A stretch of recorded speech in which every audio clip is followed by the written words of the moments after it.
सरकारकडून शक्तीपीठ महामार्ग प्रकल्प रेटण्याचा प्रयत्न सुरू असल्याची माहिती सूत्रांनी दिली आहे। तर भूसंपादनाची अधिसूचना रद्द करण्याऐवजी आरेखनात बदल करण्याचे प्रयत्न सुरू असल्याचं कळत आहे। पवनार ते पत्रादेवी असा आता हा शक्तीपीठ महामार्ग होणार आहे। शक्तीपीठ महामार्ग होण्यासाठी सरकारचा आग्रह असल्याची माहिती आहे। लोकसभेच्या निवडणुकीमध्ये फटका बसल्यानंतर सरकार बॅकफूटवर गेलं होतं, मात्र आता पुन्हा एकदा सरकार यासाठी आग्रही असल्याची माहिती समोर येते आहे। शक्तीपीठ महामार्गाला विरोध केला जातोय। या महामार्गाची मागणी कोणीही केलेली नव्हती, तरी सुद्धा हा महामार्ग का बनवला जातोय अशी एक म्हणणं शेतकऱ्यांकडून समोर आलेलं होतं। कोल्हापूर असेल किंवा हिंगोली असेल, नांदेड असेल, इथले काही लोक याला विरोध करताना दिसून आले होते। पण हा महामार्ग मार्गी लावण्याचा आता सरकारचा प्रयत्न असल्याची माहिती समोर येते। तर सरकारकडून शक्तीपीठ महामार्गासाठी आरेखनामध्ये बदल करण्याचे प्रयत्न सुरू असल्याची माहिती सुद्धा सूत्रांनी दिलेली आहे। तर लोकसभेमध्ये याचा फटका बसल्याचं पाहायला मिळालं होतं, त्यामुळे सरकार बॅकफूटवर गेलं होतं। पण आता विधानसभेआधी हा महामार्ग मार्गी लावण्याचा प्रयत्न सरकारकडून सुरू असल्याची माहिती समोर येते। त्यामुळे आता जे विरोधक आहेत,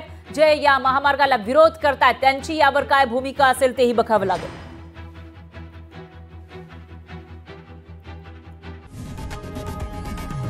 लोकशाही मराठी ऐका, पहा, जागरूक रहा।